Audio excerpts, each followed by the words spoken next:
The People's Business is made possible by our partners, Solar Dynamics, the most efficient energy systems.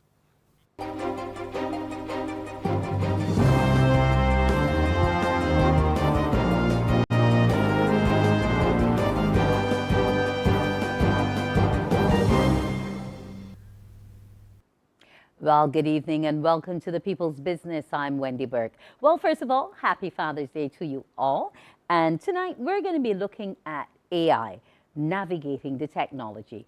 To help us discuss this topic tonight, I have with me Mr. Edward Millington, the founder and CEO of CariSec Global Inc., Reyshad Selman, an AI analyst and developer, and Paul Eversley, CEO and founder of KPN Consultancies. We will be discussing the topic, AI navigating the technology.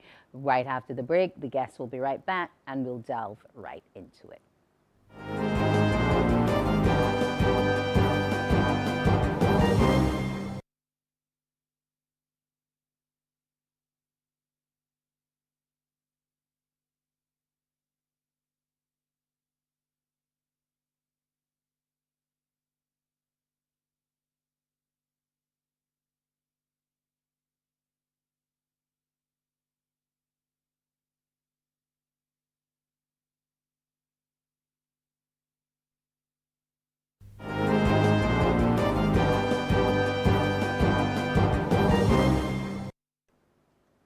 And we're back.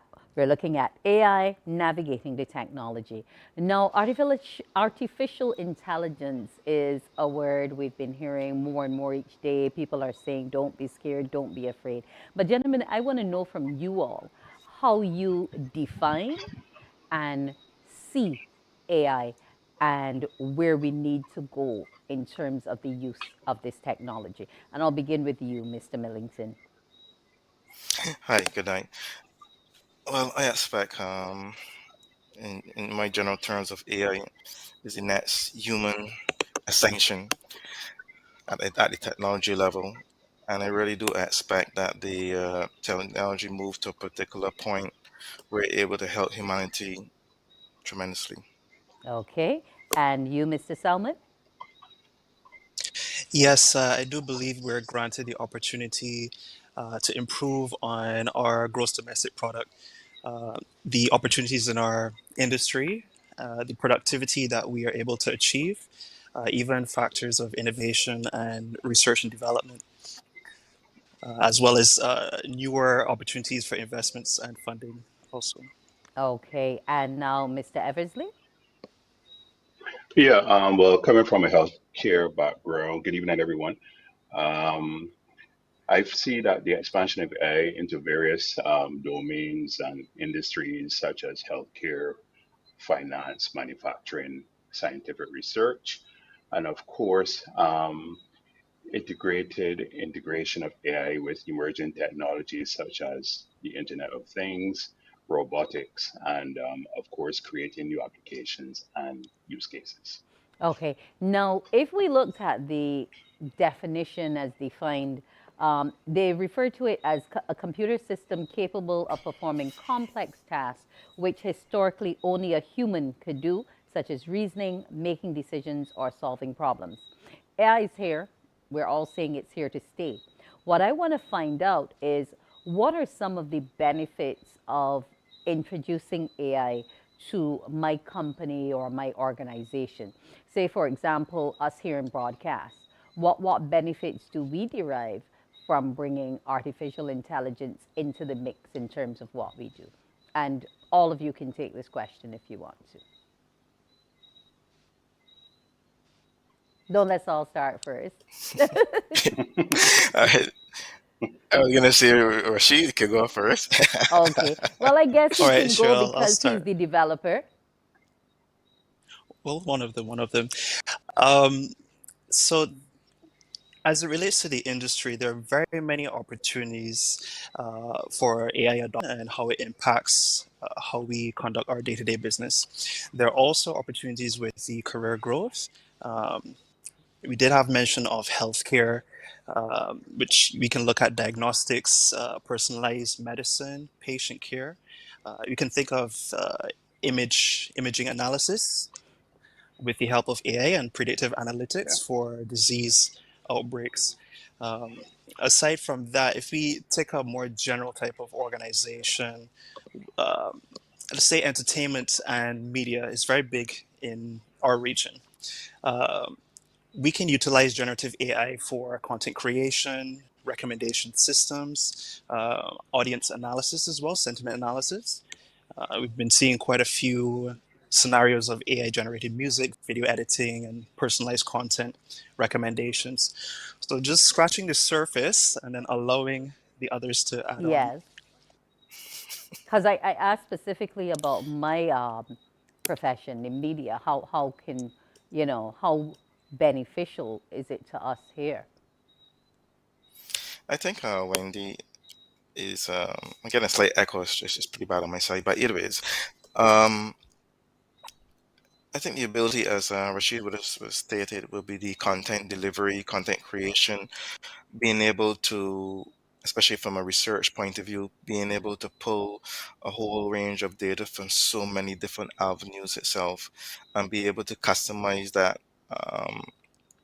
Those creations to match the particular demographics or groups that you're going to be working with. I think one of the greatest things that AI is going to have is the level of automation it's going to bring, and being able to combine a number of different teams, or different departments into a more smooth aspect is going to be very interesting for an organization like yours. Okay. And for you, Mr. Eversley, do you think there are interesting times ahead where AI is concerned? You specifically mentioned your background and how you see it helping out things medically.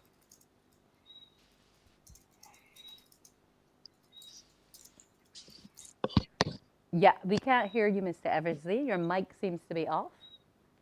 Right. Sorry. Okay. As it was Rashid was saying, that there are so many opportunities within the healthcare field. As you mentioned, diagnostics. Of course, we know that we recently had the pandemic a few years ago, and AI was used to actually develop some of these vaccines that we have on the market now. As it relates to your industry, Wendy, AI, as Edward rightly mentioned, that AI can grab content from so many different areas. So, for example, even this program right now, you can actually use AI to actually get an idea of the analysis of the audience, and you can actually get insights from people who are watching this program, for example. And then having these insights can inform content creation, your programming, and of course, advertising strategies for the future. So that's just one example as to how it can benefit your industry. Okay. Now, we're going to soon be having a commercial break coming up, but I want to, when we get back to it, I want to speak to you all about the ethical considerations where AI is concerned, because that's something that a lot of people have been raising over time. So when we return after the break, we'll delve right into that so you have some time to ponder how we'll address it. The People's Business will be right back.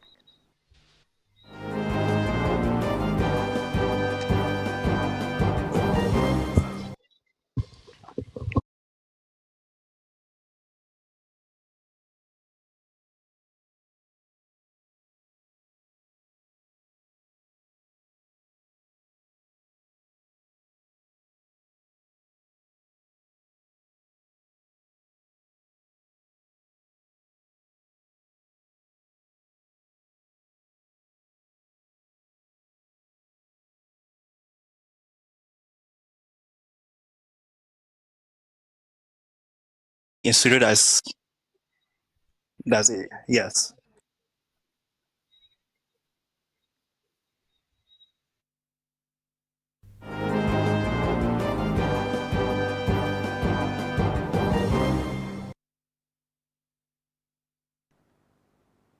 And we're back. Now, do you remember you can call us tonight at 228-5562 or 228-5563 to pose any questions which you may have to our panel tonight. Now, gentlemen, before we went off the issue of ethical considerations, what are there when we're thinking of embracing AI within our company or organization, because it might not just be a business per se, but it could be an NGO, it could be a not-for-profit, it could be a number of different areas that we're in where we might be thinking of utilizing AI to make our jobs a little easier. Gentlemen?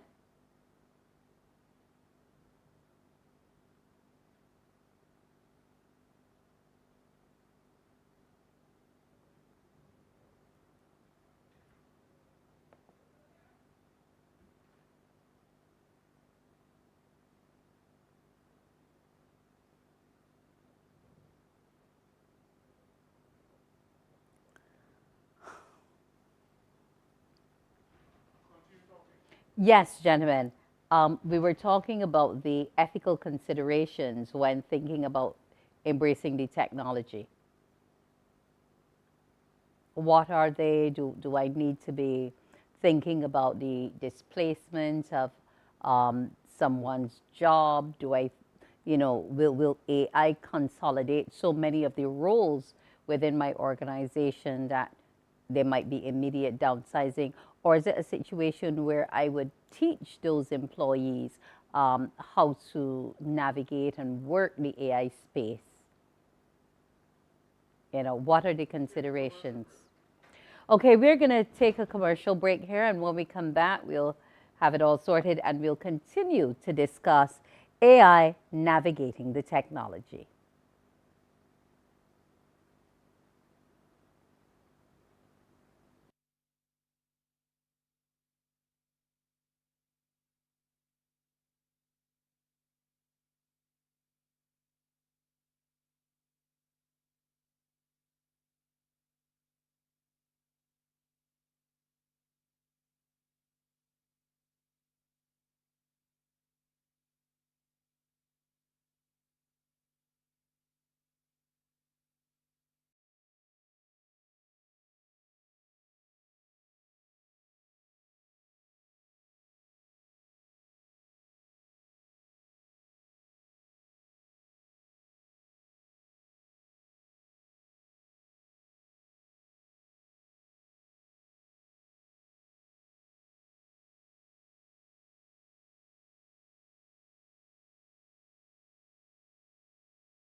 And the People's Business is back. We're back with you, Mr. Millington, Mr. Selman, and Mr. Eversley. We're all back to talk AI and how to navigate the technology. Now, before we went off, we do apologize to you, our viewers, for that technical hitch there, but we're back with you and we're ready to go. Let's look at the ethical considerations in terms of embracing AI into a company, organization, whatever level it be at. Are there any? And I'm going to Many as I start. was Yes. saying, I'll go for this one. I Mm-hmm. was stating before that, especially within our region, if you look at the development of AI, we are using a lot of technologies from development in other countries and so forth. So what we really want to make sure is one that is, let's say, is ethically inclined, or if you want to talk about race, our language, and also meeting our culture and so forth. I know you did ask another question, but I would let the others go forward. Maybe you'll ask that back. Okay. Gentlemen, Uh, what are Yeah, the sure. ethical Go considerations? ahead, Rashid. Go ahead. all right, if I can continue on from Edward, Mr. Millington. So we mentioned about being able to use the data to create analytics based on your audience. We have to consider the actual collection and usage of this data in order to be more efficient. Aside from that, there is the accountability and responsibility element as it relates to decision making with artificial intelligence systems, as well as any liability that may occur due to these systems as well. Okay. Quickly to you, Mr. Eversley, before we go to a caller. Yeah. Yeah, sure. Of course, with some AI systems, or one concern is the risk that's involved. Obviously, because AI is pulling data from so many areas, there is a concern for risk. And because of that risk, one of the particular risks that might be involved is privacy and also to security. So, how can we say to the organizations, how can we say to ourselves, how secure is that data that we're pulling in order to reach us by the time everything is all Okay. sorted out? So risk is a very important factor, and also to the privacy and security side of things Okay. also too, and who's going to survey and keep an eye on what's going on in terms of these um, mitigating circumstances. Understood. Good evening to you, caller. Good Yeah, hi, good night. evening. How you doing? Yes, I'm hearing you, but I need you to speak up a bit more. Oh, sorry for that. Can you hear me better now? Yes, a bit better now. Very well, thank you very much. Well, good night to you and happy Father's Day to all. I have three questions for the panel. The first question has to do with the Three is a bit aspect much, of what you were sir, because we want to asking get just in a now, few other Wendy, callers. based on, I thank the production for taking my call as well. The first question has to do with the aspect of generative AI, as well as the trying to get it here on my phone. Sorry for that. Right. Now, the content of generative AI has to do with the aspect of the publishers. And in terms of being a journalist and everything, Wendy, I know you're one, and I know that there's the search engine optimized content that journalists actually play a critical role in now, which is what they're going to do now with the future of AI or the future of journalism in terms of its technology. And my question has to do with this. Publishers hire armies of journalists to produce content. And these actual publishers will soon leverage that to AI. So I'm asking, are we willing to make that step? What is going to happen then? And I have another question here. My other let's question has answer to do the with the first aspect. question, Oh, and sorry. so we can get some more Very people well. in on the line, because that's quite a mouthful there. Thank you. Gentlemen, go ahead. I was thinking, based on the gentleman question, is one of those questions I think everyone needs to ask. At what particular point do we take AI output Mm-hmm. as part of our particular work, and who the work is actually um, is is Mm-hmm. assigned to, or let's say is have rights for that type of thing. But within a business environment, and as Paul would have mentioned, there's a level of risk that we have to look at when we're thinking about implementing or using AI itself. And for many of us, let's say that who are certified in the AI management system deployment, one of the things that you look at is the awareness training or the type of application being used and trained within the organization, so that from a I want to say from a legal point of view, but from a governance or operation point of view, at what particular point, one, do you highlight, one, this work has been generated by AI, and number two, is it accepted and verified, etc. Okay, I get verification is a very important element there because Yes. that's basically the bedrock of what we do in our business, ensuring that, the level of credibility is where it needs to be. Now, Paul had started to speak to another area I wanted to delve into some more, and that was the issue of the risk when we were looking at the ethics considering it. Now, what are some of the other risks we take? Like, for example, I've seen in recent times people using AI to create various scams, and they're finding ways to manipulate people who are very credible, generally, who are leaders in business and society, etc. And they've been able, to plug them in and get them to generate all these other things that we know are really and truly not something they're aligned with. So outside of those manipulative type of risks, what else are we facing, and how can we mitigate the risk? If I can add or contribute to that, so there was a case with Clearview AI, which uses facial recognition and computer vision. There was a judiciary system that would have relied on it in the case of a gentleman from New Jersey who would have been wrongfully accused. I think this is a scenario of over-reliance on the output of such a system and an example of the detriment that it can cause to the human-centric side of things. Okay. Now, you are a developer, Reyshad, and you also analyze AI and how it's being used. But some people may not necessarily be sure which end to lean on. You're telling me plug it in, it helps me to get certain processes generated at a much faster pace. But then in other instances, you're saying you can't trust it wholeheartedly in certain circumstances. So how do you strike that balance? How do you know where to go? How do you know which particular AI program is the best fit, etc., for your organization? How can you make that judgment?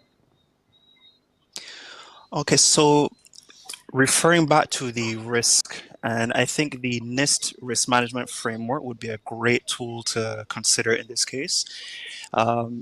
We've had scenarios of prompt injection, social engineering scenarios, phishing attacks where threat actors may generate emails or do a web of email addresses that they would want to exploit.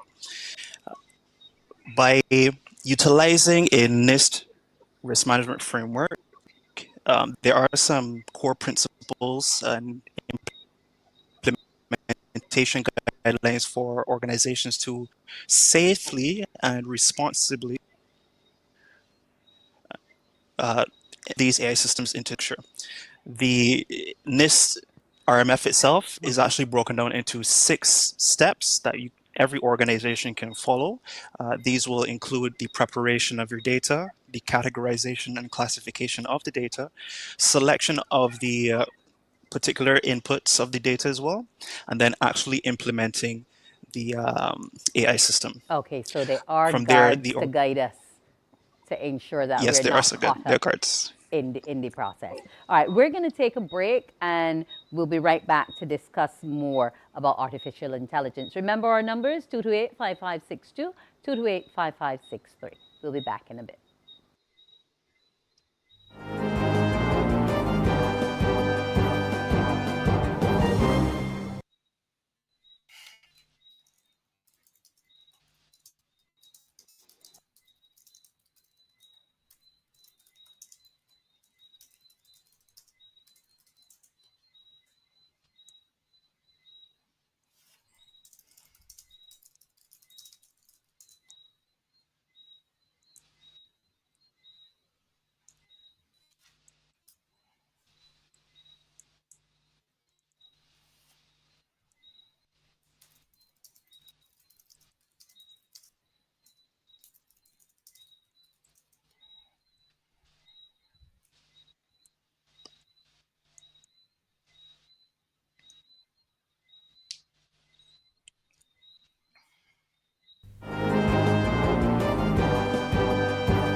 Now, if you've just joined us, we are discussing AI navigating the technology. Our guests are Edward Millington, Reyshad Selman, and Mr. Paul Eversley. Now, earlier, Edward, you were talking about the issue of copyright. You just touched on it briefly. But there have been some concerns about intellectual property and infringements of it through AI. What I want to find out from you, gentlemen, are what are your thoughts on it? How can we seek to protect intellectual property and still be able to properly and beneficially use the technology of AI? Yes, based on what Rashid was saying earlier with the NIST AI framework, for many of us here, including Paul ourselves, we are actually ISO 42001 artificial intelligence management systems implementers.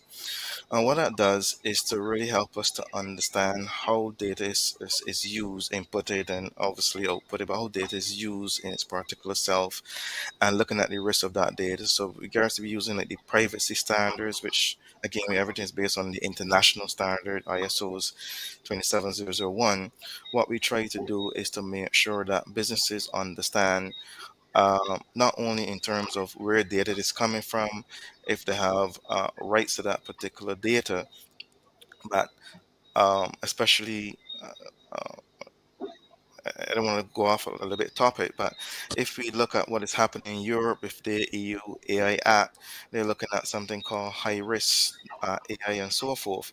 And we definitely want to make sure that whatever is being outputted now, um, the business or the AI developers have done the due diligence to make sure that there's a low risk to humanity, there's low risk to the business itself, there's low risk to privacy or the use of data itself. So a business have to look at using AI in a holistic manner than to just say, like, for instance, I'm using a browser, I'm using Microsoft, so that whatever they're inputting in that there or inputting in the program itself, you have an understanding through contractual basis or so forth where that information is being stored, is it being used for something else, etc. And one of the biggest things that you want to also make sure is the accuracy of the data is very important. What is the error rate, as Rashid would have mentioned, in terms of facial recognition?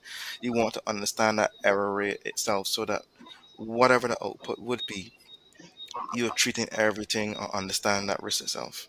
Okay, I saw you nodding a bit there, Paul. Yeah, I just want to expound on the point with what Edward and Rashid were talking about with risk. And as Edward mentioned, we're ISO 42001 implementers. In addition, I'm also a ISO 31000 risk manager. And I just want to talk a little bit about how risk, AI risk management comes under the umbrella of the total organization of enterprise risk.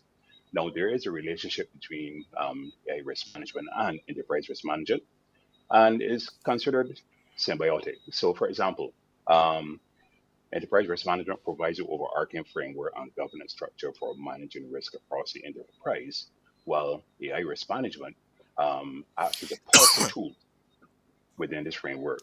So, if you integrate the AI risk management into the enterprise risk management process, the organizations can benefit fully from this by enhancing the risk identification and monitoring the continuous data analysis and the pattern recognition. By doing that, you improve your risk assessment accuracy by leveraging predictive modeling and scenario simulations. And last but not least, once you identify these emerging risks and trends, you have a better chance of effectively following the machine learning algorithms, basically. Okay. Now, when we talk about AI, a lot of people are getting scared, they're getting concerned that it may create for them job losses. I want to look at that, but alongside of it, I also want to look at job creation because you gentlemen would, as you were saying, you have this special certification, etc., which means that you know more or less are specialists, so you can offer your skills. You, Rashad, as a developer, you know you're able to help companies, I guess, fine tune AI and use it to fit exactly what it is they're looking to do. So, what are your thoughts in terms of job displacement as well as job creation where AI is concerned? All right. Well, to address the displacement, the overarching process of automation in organizations can make some skill sets a bit redundant. We have to acknowledge a skills gap. Um, but on the other side of the coin, there is a demand for more AI related skills. So, what then we have to do, instead of looking at the negative of displacement, we have to then look at the opportunities within the creation and the fields. Persons can get involved in data science, AI ethics, AI development, where they will require themselves to learn skills in Python, natural language processing. And so, even though the coin is flipped, um, there's still more opportunities in the job creation side of things. Okay. And is that your take on it as well, Edward? Yes, because remember that you're having AI is really a data-driven mechanism or beast, if you want to call it that. So you're gonna have to have persons looking at, as Rashid would have said, you have data analytics, you have the data screening, um, you have the testing of the AI itself. There's so many areas of persons now being able to find themselves in this particular area. Like for instance, Paul would have mentioned the risk assessment. You have now the awareness training. So there's a lot of areas now that persons can now get in. And when I talk about awareness training, it's not to talk about what AI is for instance, you're operating or implementing an AI solution or developing. How can I train the organization to understand what to expect with that AI solution? What are the outcomes, what you can or cannot do.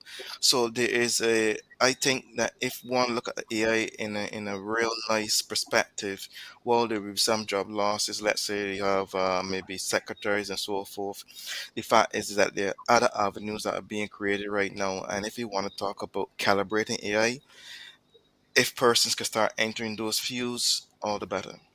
Okay. So instead of looking at it as a takeaway, we should be looking to see how we can add skill sets from within the AI fields to our That is correct from CVs. early.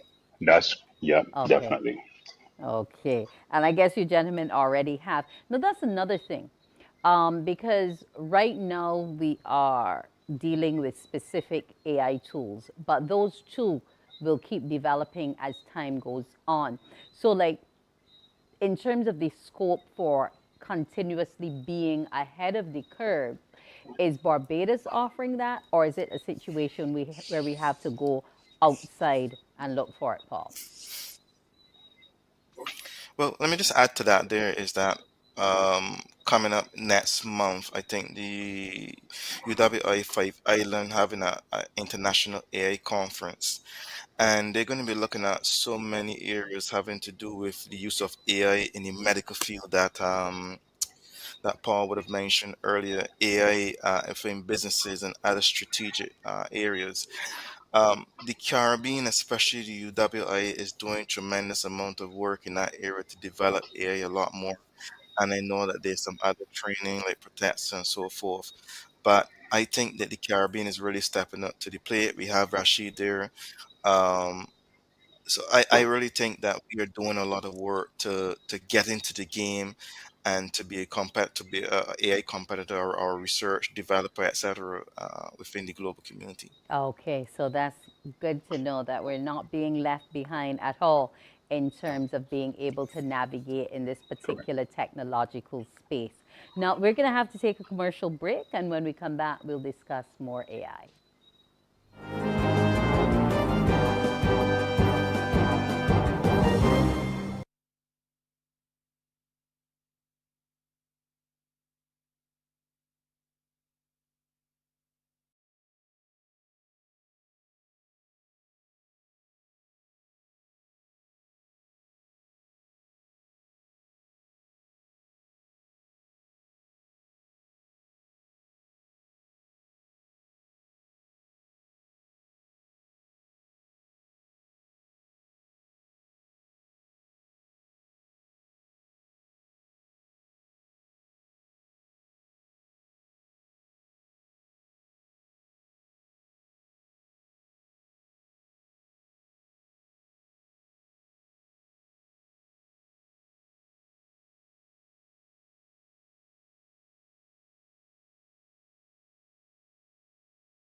And we're back with the People's Business. We are discussing AI, navigating the technology.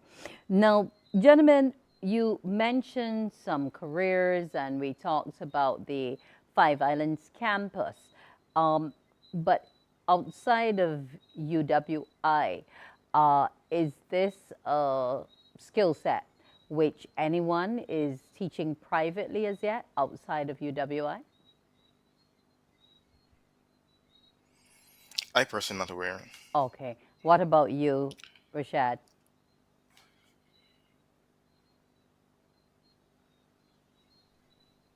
Reyshad seems to be muted. Unmute yourself, Reyshad.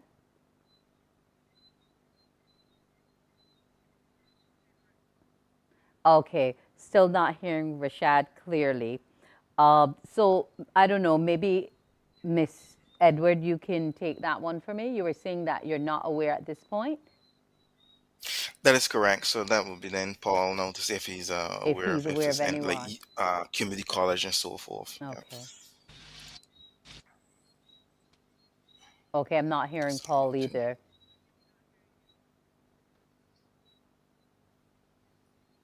I believe, Yes. Go ahead. sorry, but I believe that about a cybersecurity program. I believe that the government is doing the same thing too. With I can't remember the name of the program at the moment, but I know that is an initiative they are doing. They did with cyber, but I can't remember offhand. I Okay, can I know they were doing a research that cybersecurity training program. I remember that and one. see where we Okay. see what I come up with Okay. here. I'll get back to you on that, but I know. No problem. Right, Reyshad, you're back with us now. I was asking about anyone privately teaching individuals how to become AI certified, compliant, familiar with the technology. I think at the moment there are some persons who teach coding and programming languages. And sorry, this echo. Okay. Okay. So is this? Aside from that, Paul mentioned the cyber cybersecurity program, which I actually did as well. That did some knowledge as it relates to automation using Python. From there, we then launched a Analyst course, which highlights the process of data collection and processing, labeling and annotation. Okay. So basically, we are still human intensive. that is correct. Yeah, Yes, I we're would I, say still I so. reliant want Yeah, on the yeah. human resource. Go ahead, Edward. Yeah, I wanted to add on top of what Rashad was saying is that there really need to be a national or regional strategic program that helps the AI. It cannot be, I don't want to use the term all over the place, but it needs to have some form of strategy how we develop AI within the Caribbean, and that is a more educational focus instead of putting in Beijing where a little piece here and a little piece there. It must have form and body to move forward. So what That's you're just my two talking cents worth. about Yeah, is aligning the structure of how AI is unfolded along with societal and economic development goals, essentially. that is correct. It has to have some level of form for us. Let's put it this way: if we, um, AI is such a vast thing, is that you will require.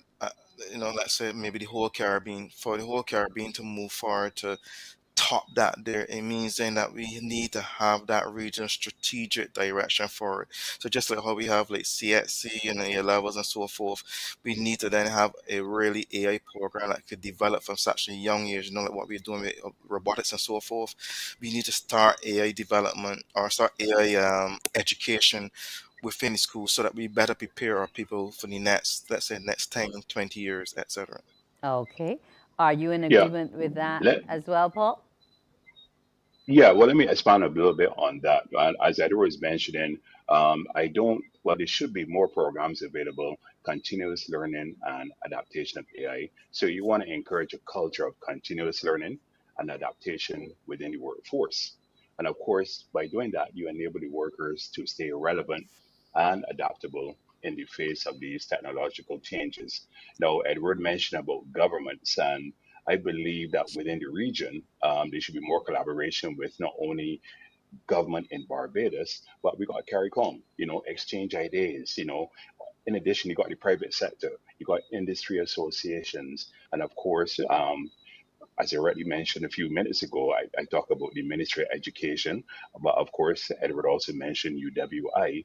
And by doing this, you develop policies, educational programs, and of course, you have support systems to facilitate a smooth transition to an AI driven economy that I'm sure will probably take another hour to talk about. We don't have that today. Paul, that depends on the will Definitely of not. the politicians. It depends on the will Well, of there the you go. political structure itself. You wanted to say something, Rashad? No. You could do continue. Okay. Now, gentlemen, we are coming close to the finish line. So I want to know from you all in terms of navigating the technology, because that is our topic tonight, in terms of how it moves forward.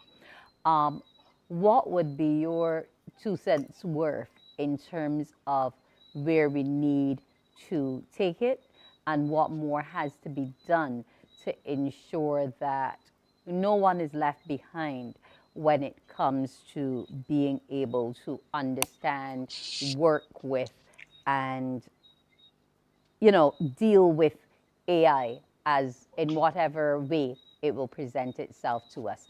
And I think I'm All going to right. begin with Paul first on this one. Yeah, okay. Well, I appreciate that. I think Rashid mentioned about skills once again.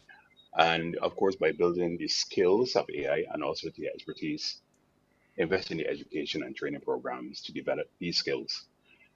I also mentioned collaborating with other educational institutions, universities. You might have community college up and coming. Of course, STEM programs are a big thing worldwide. And I think that in the Caribbean here, we are more or less now catching on more to these type of programs.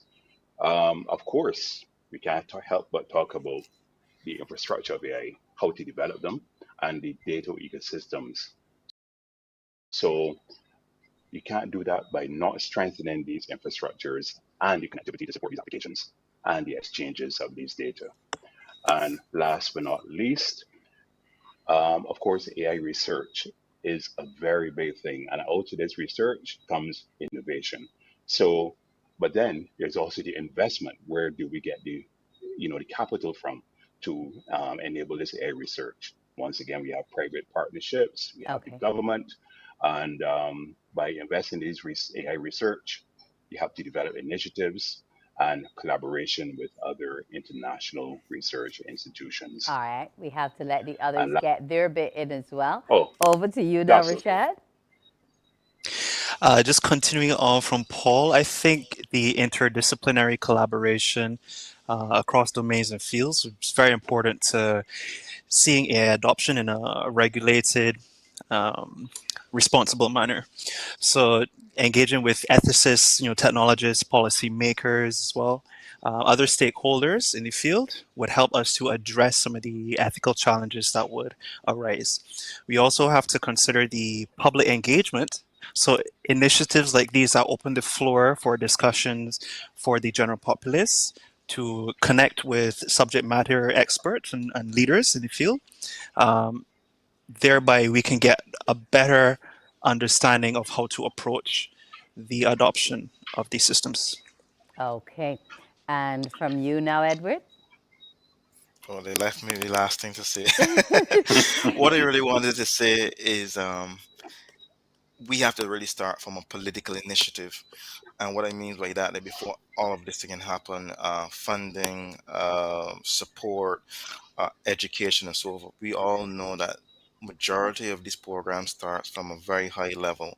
So I personally would like to see the governments of the Caribbean really look at this AI development or AI within the region as a strategic program that they need to get on board, they need to support, and drafting all necessary stakeholders, regardless private partnership, which is within the region or globally. The fact is that we need to start from a principal foundation, get the necessary policies in place, regulations, and so forth. And out of that, there we have the regional awareness of how AI can actually improve the particular environment.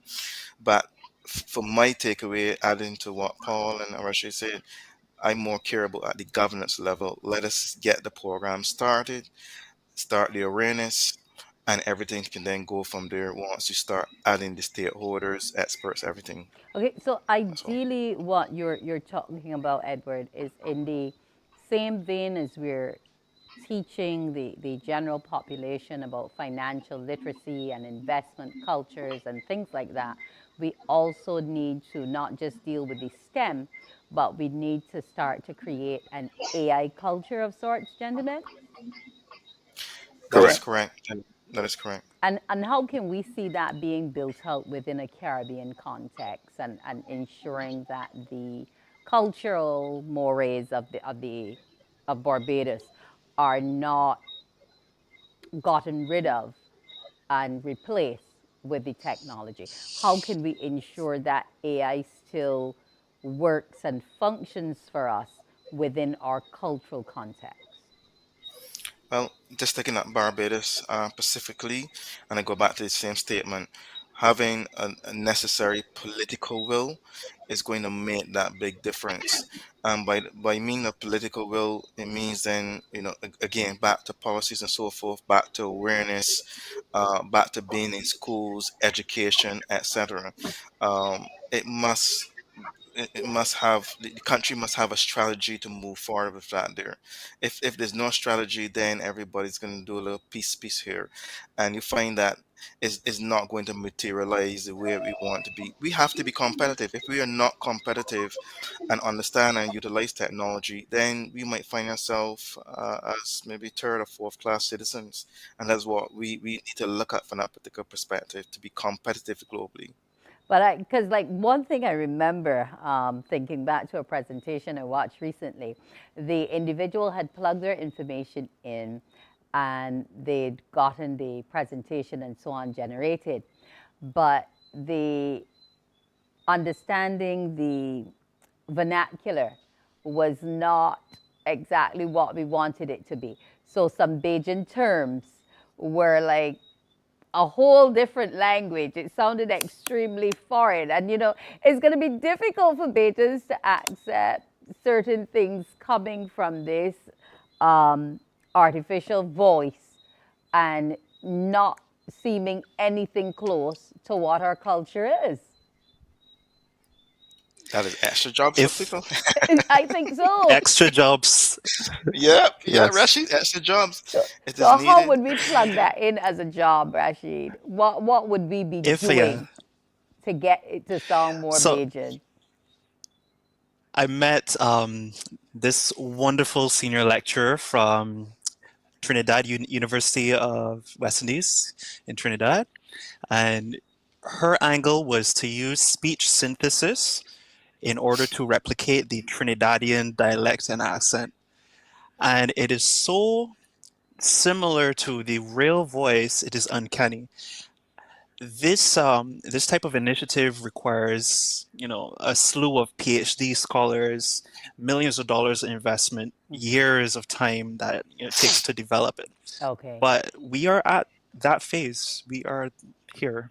Okay. Well, gentlemen, given that we're at that phase and given that you all seem so passionate about where we need to go with AI, I trust it's in good hands and you all will be assisting in ensuring that Barbados moves forward and remains on the cutting edge in terms of being able to navigate artificial intelligence technology. I want to thank you so much for joining us, Edward Millington of CariSec Global Inc., Reyshad Selman, an analyst and developer, and Mr. Paul Eversley, CEO and founder of KPN Consultancy. Thank you so much for joining us, gentlemen. Thank you for fielding the questions from our audience. Thanks for being a part of the people's business. I'm Wendy Burke. Thank you. Have a good evening. Good night. Good evening. Thank you Good very night. much.